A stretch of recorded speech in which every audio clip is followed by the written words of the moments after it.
Hello friends, welcome to प्रदर्शन in Japan. Finally मैं वापस हूँ क्वेश्चन आंसर के वीडियो के साथ में। इस सीरीज के अंदर मैं आपके सवालों के जवाब देता हूँ, जो सवाल आप मुझसे इंस्टाग्राम में या फिर कमेंट सेक्शन में यूट्यूब के पूछते हैं। अभी मेरे पास काफ़ी सारे ऐसे सवाल आए थे जिनके आंसर मैंने पहले नहीं दिए हुए हैं, या जो नए सवाल हैं और जो सवाल मुझसे बार बार पूछे गए हैं। तो आज मैं वैसे ही कुछ सवाल लूँगा और उनके आंसर देने की कोशिश करूँगा। तो आइए स्टार्ट करते हैं। तो पहला क्वेश्चन है, high I am from India, I got my certificate of eligibility on January 2021 when Japan will open the spouse visa. देखिए, अभी बहुत से ऐसे लोग हैं जिनके पास ऑलरेडी अलग अलग ट्रेड में, आईटी में या फिर टीआईटीपी में या फिर स्पाउस वीज़ा, डिपेंडेंट वीज़ा आ चुका है। वीज़ा नहीं है, वो सर्टिफिकेट ऑफ एलिजिबिलिटी है, जिसको आप यहाँ पे अप्लाई करते हैं और उसके बाद आपको वीज़ा मिलता है। लेकिन अभी कोविड की वजह से ये सारे के सारे वीज़ा प्रोसेस इंडिया साइड से बंद हुए पड़े हैं। ये स्टार्ट कब होंगे? ये स्टार्ट होंगे मई के एंड में हो सकते हैं, या फिर अभी कोविड के इतने ज़्यादा केसेस इंडिया में बढ़ रहे हैं तो थोड़ा और टाइम भी लग सकता है। अभी केवल वही वीज़ा इंडिया से प्रोसेस हो रहे हैं जो लॉन्ग टर्म रेसिडेंस जापान के हैं, उनके डिपेंडेंट जो इंडिया में फंसे हुए हैं, या जो नेटिव जापानीज हैं और उनके डिपेंडेंट, उनकी वाइफ या उनके बच्चे जो इंडिया में फंसे हुए हैं, केवल उन्हीं का ही वीज़ा आगे प्रोसेस हो रहा है। इसके अलावा अगर आप अपडेट रहना चाहते हैं वीज़ा, सीओई, इन चीज़ों के लिए, तो आप VFS ग्लोबल गूगल कर सकते हैं। उनका एक कॉन्टैक्ट नंबर आएगा और वहाँ पे आप कॉल करके पूछ सकते हैं, क्योंकि इंडिया से जो भी वीज़ा प्रोसेस होता है जापान के लिए, ये इन्हीं के द्वारा होता है। ये एक ऑथराइज ऑर्गेनाइजेशन है जो आगे वीज़ा आपके प्रोसेस करती है। आप गूगल कीजिए VFS global India, Japan choose कीजिए और वहाँ से अपडेट रहिए। अगला क्वेश्चन है, can we get job in any other country after working in Japan? देखिए, ये ऐसा बिल्कुल एकदम गारंटेड भी नहीं है कि अगर आपने जापान में काम किया है तो आप किसी भी कंट्री में आसानी से जॉब पा जाएंगे, क्योंकि सब डिपेंड करता है उनके जॉब क्राइटेरिया के ऊपर, हायरिंग प्रोसेस के ऊपर, जॉब रिक्वायरमेंट के ऊपर, कि क्या स्किल की उन्हें रिक्वायरमेंट है और क्या आप उसको पूरा कर सकते हैं या नहीं। ये पहली चीज़ है। लेकिन हाँ, एक फ़ायदा आपको ज़रूर मिलता है जापान में नहीं, अगर आप सिंगापुर में भी जॉब कर रहे हैं या मलेशिया में भी कर रहे हैं या किसी और कंट्री में भी जॉब कर रहे हैं और वहाँ से आप किसी और कंट्री में जॉब के लिए अप्लाई करते हैं, तो एक प्लस पॉइंट आपके पास ये रहता है, एक इम्प्रेशन आपका ये बनता है कि इनके पास ऑलरेडी ग्लोबल एक्सपीरियंस है, इन्होंने पहले भी इंडिया से बाहर जॉब की हुई है, तो ये अकेले रह सकते हैं, अपने आप को मैनेज कर सकते हैं। और ऐसा नहीं है कि आप इंडिया से अप्लाई कर रहे हैं और बाहर से अप्लाई कर रहे हैं तो कोई फ़र्क होगा ज़्यादा, बस थोड़ा सा आपको एक प्लस पॉइंट मिलता है। ग्लोबल एक्सपीरियंस का एक प्लस पॉइंट या इम्प्रेशन जो होता है वो उस कंपनी के पास आपका जाता है। इसके अलावा जो मेन रिक्वायरमेंट है वहाँ की, अगर वो आपकी स्किल से मैच कर रही है, जॉब तो आपको तभी मिलेगी। इसके बाद हम चलते हैं अगले क्वेश्चन के अंदर। अगला क्वेश्चन, जापानीज कल्चर और जो इंडिया के अंदर या और कंट्रीज के अंदर जो एक र्यूमर फैला हुआ है उसके बारे में है। कई आपने देखा होगा, कई ऐसे यूट्यूबर्स भी हैं जो कि कभी खुद जापान नहीं गए और जापान के बारे में उटपटांग कुछ भी गंदी फ़ोटो लगा देते हैं या फिर कुछ भी झूठ बोलते हैं और उनके व्यूज़ बहुत लाखों करोड़ों में जाते हैं। वैसी एक झूठ ये है कि जापान में 4 नंबर को अवॉइड करते हैं। शी उसे कहा जाता है, शी का मतलब शिनु, मतलब कि डेथ होता है, इसलिए 4 नंबर की कोई बिल्डिंग नहीं होती। ऐसा नहीं है जापान के अंदर। इनका सवाल था, why does 3rd floor names as 3rd floor, do Japanese avoid number 4? इनका ये मतलब था कि तीसरी मंजिल पे उनको मतलब 3F क्यों लिखा हुआ है, या फिर चौथी मंजिल क्यों नहीं लिखा हुआ है वहाँ पे। 3rd फ्लोर जैसे पहला, दूसरा, तीसरा, चौथा, तो क्यों अवॉइड करते हैं क्या? ये इनका सवाल था। ऐसा नहीं होता। जापान के अंदर 4 नंबर की बिल्डिंग भी होती है, 4 नंबर का घर भी होता है और 4 नंबर का गाड़ी भी होती है। ऐसा कुछ नहीं है। हाँ, लेकिन अगर आपको कोई गाड़ी ऐसी दिखती है जिसका नंबर 4444 है या फिर 8888 है या 333 है, तो ये गाड़ियाँ, इनसे थोड़ा बच के रहिए। इनसे आप ज़्यादा पंगेबाजी ना ही करें तो अच्छा रहेगा, क्योंकि जो यहाँ के भाई लोग होते हैं ज़्यादातर इस तरह की गाड़ियाँ उन्हीं की होती हैं। सारी नहीं, लेकिन मोस्टली 80 to 90% ऐसी गाड़ियों से आप दूर ही रहें तो अच्छा रहेगा। अगला क्वेश्चन है, सर ITI कोपा करने के बाद जापान में IT कंपनी में जॉब लग सकती है क्या? देखिए, जो ITI के अंदर ये कोर्स है, ये कोई टेक्निकली बहुत ही साउंड कोर्स नहीं है, ये बहुत ही ज़्यादा स्किल्ड इससे आप हो जाएंगे ऐसा कोर्स नहीं है। ये केवल एक बेसिक इन्फॉर्मेशन है कंप्यूटर एप्लीकेशन की, आपको इसके अंदर केवल बेसिक बताया जाएगा। तो उस बेस पे आपकी जॉब लगे ऐसा हम नहीं कह सकते, लेकिन ये भी नहीं है कि बेसिक कंप्यूटर की नॉलेज के साथ में आप जापान में जॉब नहीं कर सकते। जापान में एक जॉब होती है जो कि होती है ऑफिस बॉय की। ऑफिस बॉय मतलब सिंपल ऑफिस वर्क उसके अंदर करना होता है। अगर आप इंडिया से किसी भी फील्ड में ग्रेजुएशन करके जाते हैं, इसके अलावा आपको MS ऑफिस, एक्सेल इसकी अच्छी खासी नॉलेज है, बेसिक एप्लीकेशन आपको अच्छी तरह ऑपरेट करना आता है, PPT वगैरह में आप बना सकते हैं फाइल्स वगैरह, और PPT के अंदर आप ये क्या बोलते हैं अपना प्रेजेंटेशन वगैरह बना सकते हैं, तो आपको ऑफिस बॉय की जॉब मिल सकती है। ज़्यादातर जो लड़कियां होती हैं उन्हें वो ये जॉब जापान में करती हैं मोस्टली, क्योंकि उन्हें ज़्यादा बाहर नहीं जाना होता और आराम से उनके लिए सेफ भी रहता है। तो ये जॉब आपको मिल सकती है, लेकिन इसके लिए आपकी जापानीज लैंग्वेज बहुत ही अच्छी होनी चाहिए। 2021 के बाद जब 2022 स्टार्ट होगा तो जापान में बहुत सारी जॉब्स निकलेंगी, क्योंकि कोविड के वजह से बहुत लोगों का वीज़ा अभी नहीं मिल पा रहा है और वहाँ पे काम करने के लिए भी लोगों की कमी हो रही है। तो अगर आपके पास जापानीज लैंग्वेज बहुत अच्छी है, आपने N2 लेवल तक जापानीज लैंग्वेज किया हुआ है, साथ में आपने कंप्यूटर की अच्छी नॉलेज है, तो आप बेसिक जॉब्स के लिए एंटर जापान में कर सकते हैं। बेस्ट तरीका है आप स्टूडेंट वीज़ा में जापान में एंटर कीजिए और उसके बाद पढ़ाई के दौरान अपने स्किल अप करते हुए जॉब ढूंढिए, ये आपके लिए अच्छा रहेगा। तो अगला क्वेश्चन है पाकिस्तान से। ब्रदर विद ड्यू रिस्पेक्ट, पूरे जापान में जस्ट इंडियन की ही डिमांड है, बिकॉज आपकी हर वीडियो में यही जिक्र होता है। मेरे बहुत से इंडियन फ्रेंड हैं जापान में, उन्होंने कभी ऐसा जिक्र नहीं किया। उनका कहना है कि जिसके पास एजुकेशन एंड लैंग्वेज स्किल है, सबके लिए रास्ते खुले हैं। Don't mind my comment. देखिए यार, मैं आपके कमेंट को माइंड तो बिल्कुल करूँगा ही नहीं, लेकिन आपका आंसर मैं ज़रूर दूंगा जो आपने मुझसे सवाल पूछा है। पहली बात, मैं एक इंडियन हूँ, तो मेरे दिमाग में वो एक नेचुरल सी चीज़ है कि जब मैं कोई वीडियो बनाऊंगा जापान से, तो सबसे पहले मेरे दिमाग में जो आएगा वो इंडिया के लोगों के बारे में आएगा। और स्टार्टिंग में जब मैंने चैनल स्टार्ट किया था तो उसमें मेरे व्यूवर केवल इंडिया के ही थे। अभी यूट्यूब एनालिटिक्स से मुझे पता चला है कि नेपाल में भी काफ़ी लोग देखते हैं, पाकिस्तान में हैं, UAE में हैं, और अच्छा लगता है मुझे कि काफ़ी अलग अलग देशों के लोग भी मेरे वीडियोस देखते हैं, हिंदी में हैं जबकि ये सारे के सारे। तो जो आपका सवाल है, देखिए रिक्वायरमेंट जो मैं बताता हूँ, जो जापान में रिक्वायरमेंट है, फॉर एग्जांपल अगर मैंने कोई IT स्किल के बारे में बताया, तो उसकी तैयारी आप जापान में अगर देख रहे हैं, आप नेपाल में देख रहे हैं, आप पाकिस्तान में देख रहे हैं, तो आप भी उन चीज़ों को कोर्स कर सकते हैं। वो केवल एक देश के लोगों के लिए नहीं है, वो जहाँ तक जा सके, जो लोग उससे कर सके, वो आप भी कर सकते हैं। सेकंड चीज़, अगर पाकिस्तान से हैं, मेरे यहाँ पे भी जैसे हमारे मन में ऐसा होता है कि इंडिया से है तो पाकिस्तान के लोगों से नफरत करते होंगे, और ये होता है हर के अंदर। आप पाकिस्तान में तो शायद आप भी इंडिया के बारे में कुछ सोचते होंगे, हम भी कुछ सोचते होंगे जो इंडिया में रहते हैं। लेकिन जब हम लोग इंडिया से बाहर निकलते हैं और किसी दूसरे देश में रहते हैं, तो हमें समझ में आता है कि पब्लिक के मन में ऐसा ज़्यादा कुछ है नहीं। जापान के अंदर पाकिस्तानी भी गाइजिन है, इंडियन भी गाइजिन है, एक नेपाली भी गाइजिन है, हम सारे यहाँ पे गाइजिन हैं, मतलब सबको यहाँ पे विदेशी माना जाता है। और मैं भी कई यहाँ पे पाकिस्तानी रेस्टोरेंट है, वहाँ पे जाके खाना खाता हूँ। इंडिया के भी लोग हैं, पाकिस्तान के भी, यहाँ सब मिलजुल के रहते हैं, ऐसा कुछ भी नहीं है यहाँ पे। तो ऐसा मत सोचिए कि मतलब मैं ये कह रहा हूँ कि पाकिस्तान को जॉब नहीं मिलती। पाकिस्तान के भी लोग हैं यहाँ पे, काफ़ी काम कर रहे हैं। लेकिन जो मेरा खुद का तजुर्बा है और एक्सपीरियंस है, मैंने IT में देखे हैं पर बहुत कम देखे हैं। मोस्टली वो बिजनेसमैन हैं पाकिस्तान से जो हैं, उनका खुद का अपना कारोबार है। जैसे गाड़ियों का काम है, आप नागोया में जाएंगे तो मोस्टली सबका जो ऑनर है वहाँ पे गाड़ियों के काम में, वो पाकिस्तान से बहुत सारे हैं। रेस्टोरेंट ऑनर हैं, टोक्यो के अंदर रेस्टोरेंट चेन चलती है, तो बिजनेस में ज़्यादा है पाकिस्तान से यहाँ पे। इसके अलावा जैसे जो ब्लू कॉलर में आ रहे हैं, जैसे TITP टाइप का है, इसके अंदर भी पाकिस्तान से भी काफ़ी लोग आ रहे हैं जो कि गेम्बा वगैरह में काम वाम करते हैं। तो आप अगर मेरी वीडियो से कुछ भी आपको अगर मिले कि जो कोर्स इंडिया को बता रहा हूँ, इंडियंस को बता रहा हूँ, आप अगर पाकिस्तान से भी वो कोर्स करेंगे तो आपको भी जॉब मिलेगी। ऐसा नहीं है कि आपको नहीं मिलेगी।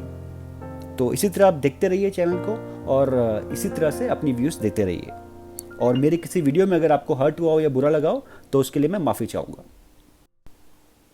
अगला क्वेश्चन है, हेलो सर, जापान में वर्किंग वीज़ा कब से स्टार्ट होगा? कब से स्टार्ट होगा?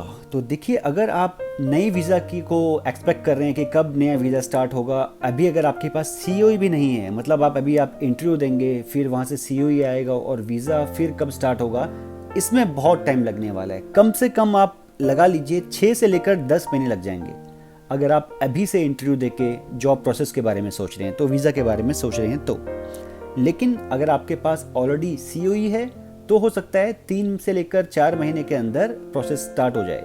जिन लोगों का सीओई 3 महीने का पहले हुआ करता था कि सीओई 3 महीने की उसकी वैलिडिटी होती है, उसके बाद उसको आगे उसके अंदर हमें जापान जाना होता है। लेकिन अभी इंडिया से जो प्रोसेस है वो 3 महीने से 6 महीना कर दिया है, तो 6 महीने तक आपका ऑलरेडी वैलिड है। 6 महीने के बाद अगर वैलिडिटी खत्म हो जाती है तो आपको इंडिया में जो वीज़ा प्रोसेस होता है वीएफएस, वहीं से चेक करना पड़ेगा, या फिर एडिशनल एक लेटर आपकी कंपनी से लगेगा, या फिर आपको दोबारा वो मंगाना पड़ेगा। ये 2 चीज़ें हैं। लेकिन अगर आपके पास सीओए भी नहीं है तो इतना पला के चलिए कि बहुत बहुत टाइम लगने वाला है कोविड की वजह से।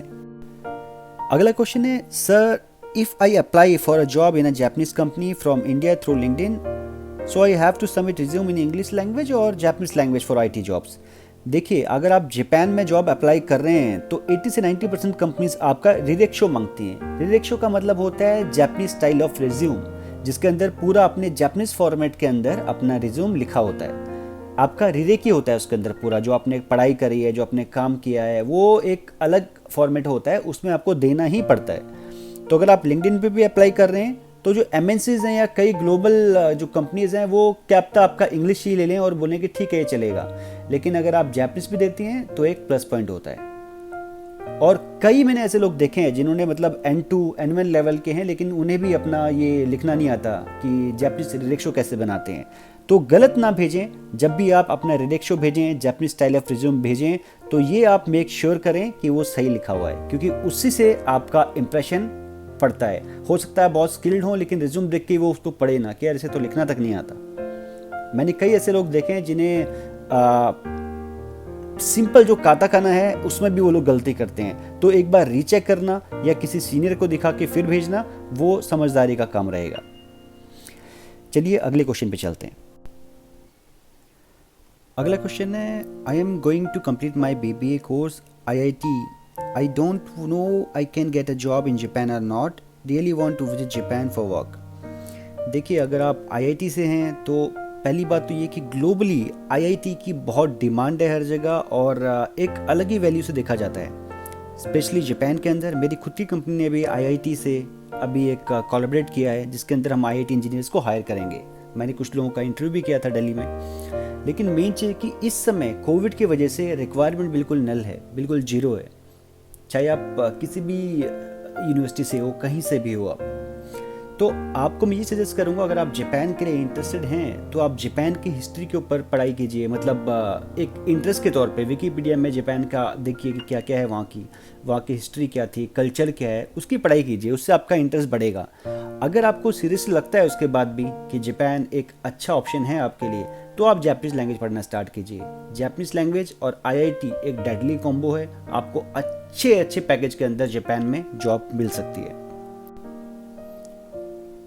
So right now I am 16, basically in 10th standard. I thought to live in Japan and working there came in my mind last year. Could you please help me for which career option should I choose, or what I am supposed to do after 10th standard so I can live there forever?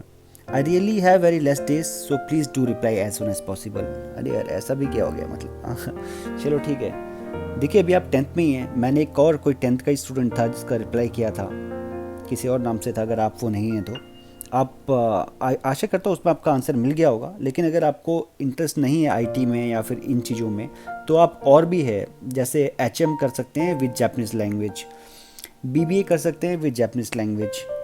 ठीक है, जिस चीज़ में आपका interest है पहले आप उस पर ध्यान दीजिए, उसके साथ में आप जापानीज़ लैंग्वेज कीजिए, और उसके बाद आप जापान जा सकते हैं। या फिर आप ग्रेजुएशन इंडिया में कीजिए। उसके बाद अगर नॉर्मल जॉब में, रेगुलर जॉब में भी कोई दिक्कत नहीं है, तो आप स्टूडेंट वीज़ा में जापान जा सकते हैं, और उसके बाद आप जॉब पा सकते हैं जापान के अंदर। अभी काफ़ी समय है आपके पास। सबसे पहले आप अपनी 12th कीजिए, फिर ग्रेजुएशन कीजिए। इस चैनल से जुड़े रहिए और आगे चल के जब आपका स्टेप बाय स्टेप जब वो स्टेप पूरे हो जाएंगे, उसके बाद आप जापान के बारे में सोचिएगा। तब तक आप जापानीज़ कल्चर, जापानीज़ हिस्ट्री, इसकी आप इंटरेस्ट के हिसाब से पढ़ाई कर सकते हैं। अगला क्वेश्चन हम लेते हैं इंस्टाग्राम से, काफ़ी लंबा है, TITP के बारे में। हाय, तो इनका क्वेश्चन है, hello I am from North East India and was planning to apply for TIT program as a health care worker in Tokyo, but few of my Japanese friends have been warning me about it, saying it's a slavery system. I checked all your videos and so far I have not seen any negative review about this program by other TITP trainees in Japan. But I want to make sure about girls working as a healthcare worker really safe there. Have you seen any Indian girl working in that field? I would very much appreciate of you if you can update us about this in your YouTube channel or any other social media after researching a bit. This way it will also be helpful for other fellow Indian girls who are trying to apply for this program. Thank you so much. इस question का answer देना बहुत ज़रूरी इसलिए भी है क्योंकि बहुत से लोग अभी TITP के अंदर जापान जाना चाह रहे हैं, खासकर जो लड़के हैं इंडिया से। और क्योंकि मैं इस प्रोग्राम में इंडिया के ऑफिशियल्स जो हैं काफ़ी उन्हें सपोर्ट भी कर चुका हूं और जापान में भी डायरेक्टली कनेक्टेड हूं SVOs के अंदर, जो कि इन बच्चों को लेते हैं और उनके पास जाके ये लोग काम करते हैं। क्योंकि मैं, अगर आप मेरा इंट्रो पढ़ेंगे इसके अंदर यूट्यूब में, तो आपको पता चलेगा कि ये वीडियोस जो है, मैं I am not a YouTuber, मैं ये खाली ऐसे ही फ़न के लिए बनाता हूँ और just to share information about Japan, जो भी मैं शेयर कर सकूँ। Mainly I'm a business consultant and I work for Japanese MNCs, Indian MNCs, Indian and Japanese companies. तो इसका आंसर मैं इस तरह देना चाहूँगा कि आप सबसे पहले जो TITP के मेरे 2 वीडियो हैं, पार्ट 1 और पार्ट 2, वो आप दोनों देखिए। उसके बाद आपको समझ में आया कि प्रोग्राम क्या है। मैंने आपका सवाल का आधा आंसर तो पहले वाले ही वीडियो में ही दे दिया है, उसको आपको पूरा देखना है कि क्या क्या क्वेश्चन आपको इंडिया से क्लियर करके फिर जापान में जाना है। ठीक है। सेकेंडली, ऐसा नहीं है कि ये ख़राब प्रोग्राम है, क्योंकि गवर्नमेंट प्रोग्राम है, गवर्नमेंट ने सोच समझ के इसको बनाया होगा, लेकिन इतना सेफ भी नहीं है। सेफ इसलिए नहीं है क्योंकि जहाँ पे अच्छाई होती है वहाँ पे बुराई भी होती है। जापान में कई ऐसी ऑर्गेनाइजेशन हैं जिनके काफ़ी गलत कनेक्शन हैं और वहाँ पे मिसट्रीट किया जा रहा है वर्कर्स को जो इसके अंदर आ रहे हैं। ये भी गलत नहीं है, ये भी सच्चाई है। तो आपको पहले इस प्रोग्राम में जाने से पहले, अगर आप लड़की हैं, तो ये मेक श्योर करना है कि जो कंपनी आपको इंडिया से जापान भेज रही है उनका कोई ना कोई रिप्रेजेंटेटिव जापान में हो, जब आपको कोई परेशानी हो, तकलीफ हो, तो आपको हेल्प कर सके। सेकंड चीज़, उन्होंने पहले जो बच्चे वहाँ भेजे हैं तो उनसे आप बात कर सकते हैं, उनसे उनका एक्सपीरियंस डायरेक्टली पूछ सकते हैं। अगर वो उनसे बात करा पाएँ तो बहुत ही अच्छी चीज़ होगी ये। थर्ड, अगर आप जापान चाहते हैं और आपको लगता है कि कोई आपको कुछ बुरी तरह से आपको परेशान कर रहा है या कुछ उल्टी सीधी बात कर रहा है, तो डे 1 को ही जब आपको रियलाइज़ हो, आपको इस बात को अपनी SO को या जो कंपनी है या जो रिप्रेजेंटेटिव है उसको बताना होगा, ताकि कल को बात आगे बढ़े उससे पहले ही आप इस चीज़ को रिपोर्ट करो और वहीं पे वो रोक दी जाए।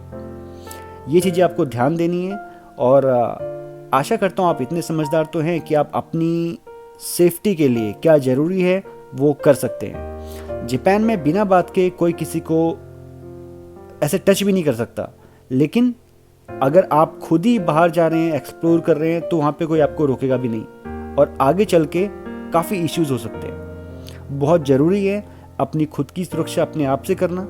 जापान जाने से पहले ये मेक श्योर करना कि आपके सपोर्ट सिस्टम के लिए आपके SO ने, जो आपको यहाँ से भेज रहा है, पूरी तैयारी करके रखी हुई है। वहाँ पे कोई ऐसा है जो कि आपको हमेशा मदद करेगा जब भी आपको ज़रूरत होगी। अगर पूरी सेटिस्फेक्शन आपको होती है, आपकी SO आपको देती है, तो ही आप जाइए, वरना इंडिया में रह के भी काम करना कोई ख़राब नहीं है। बाकी आप और अपने हिसाब से सर्च कीजिए इस प्रोग्राम के बारे में। काफ़ी वीडियोस और भी हैं यूट्यूब के अंदर। आप जापानीज़ में लिखिए गिन्यो जित्सु से, उसके बहुत सारे वीडियोस आएंगे, उससे आपको और भी एक व्यू मिलेगा कि क्या ये प्रोग्राम सही है गलत है। मैं इस प्रोग्राम को ख़राब नहीं बता रहा हूँ, लेकिन इसके अंदर कुछ ऐसी कंपनीज हैं जो कि आगे चल के परेशानी का कारण बन सकती हैं बच्चों के लिए, तो वो ध्यान में देने वाली बात है। आपको सपोर्ट सिस्टम चेक करना है सबसे पहले कि आपका सपोर्ट सिस्टम जापान में है या नहीं। चलिए अगला क्वेश्चन लेते हैं। Konnichiwa sensei, I did graduation through distance education, so there are different of consideration a candidate who did the regular graduation over distance education. I appreciate you so much for making time to help Indians. Thank you sensei. देखिए आप चाहे India से किसी भी उसमें कर रहे हैं, चाहे आप किसी बहुत ही नोन यूनिवर्सिटी से करें, कॉलेज से करें, या फिर आप कॉरेस्पॉन्डेंस से करें, डिस्टेंस लर्निंग से करें, कोई फ़र्क नहीं पड़ता। जो स्किल की रिक्वायरमेंट जापान में है उसका जब आपका इंटरव्यू होगा तो वो आपको अच्छे से क्लियर करना है। आपकी जापानीज़ अच्छी होनी चाहिए, जो स्किल के लिए आप अपीयर कर रहे हैं इंटरव्यू में वो आपका अच्छा होना चाहिए। आपका रीरेक शो जापानीज़ रिज्यूम वो बोलता है, इंटरव्यू से पहले वो लोग चेक करते हैं कि ये कैसा बनाया है। अगर वो सब सही है तो कोई फ़र्क नहीं पड़ता आपने कहाँ से पढ़ाई की है, क्या पढ़ाई की है, क्योंकि जब आप जापान में एंटर करते हैं तो आपको ट्रीट किया जाता है एज अ फ्रेशर ही। पहले 1 साल में वो लोग आपको ये सोचेंगे कि इस काम सीख रहा है, उसके बाद जो आपको सिखाया गया है हो सकता है अगले 6 साल तक आप सेम काम करें, सेम ही काम करें, सेम ही सैलरी में, या सैलरी थोड़ी बहुत बढ़ती रह सकती है हर साल। तो ऐसे कोई फ़र्क नहीं पड़ता। आप जापानीज़ पे ध्यान दीजिए, पढ़ाई कीजिए, और जो वहाँ पे आपको सिखाया जा रहा है बस वो अच्छी तरह से आप काम कीजिए। जॉब करने के दौरान अपना लेवल अप करते रहिए, सर्टिफिकेशन करते रहिए, जिससे आपकी सैलरी बढ़ती रहेगी। अगला क्वेश्चन लेते हैं। अगला क्वेश्चन है, sir I am in class 12th and wanted to do under graduation from prestigious Japanese university, so can I apply for university through next under graduate scholarship और I have to give easy exam for entrance, please reply sir. देखिए कार्तिक, आपने ये सवाल मुझसे काफ़ी जगह पे पूछा है, कई वीडियोस में। पहले तो माफ़ी चाहूँगा, काफ़ी लेट हो गया हूँ मैं आपका रिप्लाई करने में, लेकिन फिर भी देखिए मैं हमेशा अपने वीडियो में सजेस्ट करता हूँ कि ग्रेजुएशन आप जापान से करने के बजाय आप इंडिया से करें तो ज़्यादा अच्छा रहेगा। उसका रीज़न क्या है कि आपके बहुत से पैसे जो जापान में लगने वाले हैं वो बच जाएंगे, पहली चीज़। सेकेंडली, जापान में ग्रेजुएशन करने से पहले आपको 1.5 से लेकर 2 साल का जापानीज लैंग्वेज का एग्ज़ाम होता है, वो पास करना होता है। उसके बाद आपको वहाँ पे एडमिशन मिलता है, मोस्टली जो ज़्यादातर कॉलेजेस हैं, क्योंकि वहाँ पे जापानीज में पढ़ाई होती है। तो अगर आप यहाँ से जाएंगे भी, उसके बाद भी आपको 1.5 से 2 साल तो किसी लैंग्वेज स्कूल में लगाना है। सबसे अच्छा आपके लिए रहेगा 12th के बाद आप इंडिया के अंदर पढ़ाई कीजिए, ग्रेजुएशन कीजिए। ग्रेजुएशन के साथ साथ में आप जापानीज लैंग्वेज पे काम कीजिए, जापानीज लैंग्वेज यहीं से पढ़ के जाइए। उसके बाद आप पोस्ट ग्रेजुएशन के लिए जा रहे हैं, या वो आगे आप अगर दोबारा वहाँ से करना, डबल ग्रेजुएशन करना चाह रहे हैं तो आप कर सकते हैं। लेकिन अगर आपने ऑलरेडी इंडिया में ग्रेजुएशन कर ली है, जापानीज लैंग्वेज कर ली है, उसके बाद आप डायरेक्टली जाके वहाँ जॉब कीजिए। अगर आपको मैथ्स में इंटरेस्ट है तो अभी 2 दिन पहले ही मैंने एक लिंक शेयर किया था मेरे कम्युनिटी में, जिसमें कि जो मैथ्स के ऑफिशियल हैं खुद उन्होंने स्कॉलरशिप के बारे में बताया था, जिसके अंडर आप जापान जाके पढ़ाई कर सकते हैं। अगर आपने मेरे चैनल को केवल सब्सक्राइब किया हुआ है और बेल आइकन नोटिफिकेशन के लिए ऑन नहीं किया हुआ है तो अभी इसको ऑन कर लीजिए। इससे क्या होगा कि आगे जब भी मैं ऐसी कोई इन्फॉर्मेटिव लिंक शेयर करूंगा, या डायरेक्टली ऑफिशियल्स जो होते हैं जो कि इंडिया जापान के हैं, यूनिवर्सिटीज़ के या एम्बेसी के, जब भी उनका कोई ऐसा इवेंट होगा वो आपको सही टाइम पे मिल जाएगा, जो आपको सही गाइडेंस दे सकता है आपके स्कॉलरशिप के लिए या किसी और इवेंट के लिए। आज का वीडियो हम यहीं ख़त्म करेंगे। आशा करता हूँ आप में से ज़्यादातर की नहीं हुई तो कुछ लोगों की तो हेल्प इस क्वेश्चन आंसर के ज़रिए हुई होगी। इसी तरह आप इस वीडियो से जुड़े रहिए, YouTube चैनल से जुड़े रहिए, और अगर आपने केवल सब्सक्राइब किया हुआ है तो नोटिफिकेशन अभी ऑन कर दीजिए, ताकि आप कोई भी इम्पोर्टेंट न्यूज़ या फिर अपडेट या फिर कोई अगर जॉब रिलेटेड क्वेरी है या इंक्वायरी है उसको मिस ना करें। धन्यवाद।